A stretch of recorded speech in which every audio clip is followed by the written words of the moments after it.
பங்களாதேஷிலிருந்து தப்பித்து இந்தியா வந்துள்ள பங்களாதேஷின் முன்னாள் பிரதமர் ஷேக் ஹசீனாவிற்கு இந்தியா அடைக்கலம் தர வேண்டுமா அல்லது தரக்கூடாதா என்று பொதுமக்களிடம் கேள்விகளை முன்வைத்தோம். அவர்களுடைய கருத்து உங்கள் பார்வைக்கு.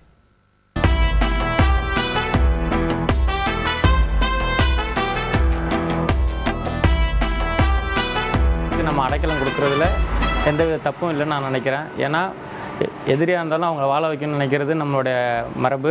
அதே போல் அந்த நாட்டில் உள்ள பிரச்சனைலாம் சீராகி அவங்க மறுபடியும் நல்லபடியாக அந்த ஊரில் வாழ்கிறதுக்கான இதில் வந்து இருக்கிற வரைக்கும் நம்ம நாட்டில் அவங்க இருக்கலாம். இந்தியாவுக்குள்ளே தஞ்சம் புகுந்ததுனால தஞ்சம் புகுந்தவங்கள பாதுகாக்கிறதுங்கிறது இந்தியாவோட பெருமைக்கு உள்ள விஷயம். அதனால் வந்தவங்களுக்கு சரியான முறையில் அவங்களுக்கு அனுமதி கொடுத்து அவங்கள வந்து பாதுகாத்து பங்களாதேஷில் பிரச்சனைகள் தீர்ற வரைக்கும் வச்சு திருப்பி அனுப்புறது இந்தியாவுக்கு பெருமையை சேர்க்கும். போராட்டத்தினுடைய விளைவாக இன்றைக்கி இந்த அம்மையார் வந்து அங்கே ராஜினாமா செய்துட்டு நம்முடைய இந்திய நாட்டுக்கு தஞ்சம் புகுந்திருக்காங்க. இது ஆரம்பத்திலிருந்தே சிஏஏக்கு எதிராகவே அந்த அம்மாவும் இருந்தாங்க. ஆனால் இப்போ இந்தியா அதை ஆதரித்திருக்கிறது. இது வரவேற்கத்தக்கது தான். அந்த அம்மாவினுடைய நிலைப்பாட்டிலிருந்து பார்த்தோம் அப்படின்னா நம்முடைய இந்தியா வந்து அவர்களுக்கு ஒரு தஞ்சம் கொடுத்திருப்பது மிகுந்த வரவேற்கத்தக்க நிகழ்ச்சி தான். கட்டாயம் பாதுகாக்க வேண்டியது கட்டாயமாக இருக்கிறது. ஏற்கனவே ஷேக் முஜிபுர் ரஹ்மான் காலத்தில் இந்திரா காந்தி அந்த நாட்டிற்கு பாதுகாப்பு அளித்தாங்க.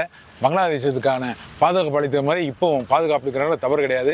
அண்டை நாடான பங்களாதேசத்துக்கு நம்ம துணை நிற்பதும் அவர்களுக்கு பாதுகாப்பு அளிப்பதும் அங்கே இருக்க இராணுவத்தோடு தொடர்ந்து பேசி சுமூகமான சூழ்நிலை ஏற்படுத்துவதற்கும் இந்தியா வந்து பாடுபடுவது தவறில்லை. பாதுகாப்பு கருதி அவங்க தங்கி அடைஞ்சிருக்கிறத நம்ம அவங்களுக்கு உரிய பாதுகாப்பை கொடுக்கணும், அவங்களுக்கு மருத்துவ உதவினாலும் செய்யணும். அதை நம்ம எல்லா வகையிலும் ஏற்றுக்கணுங்க.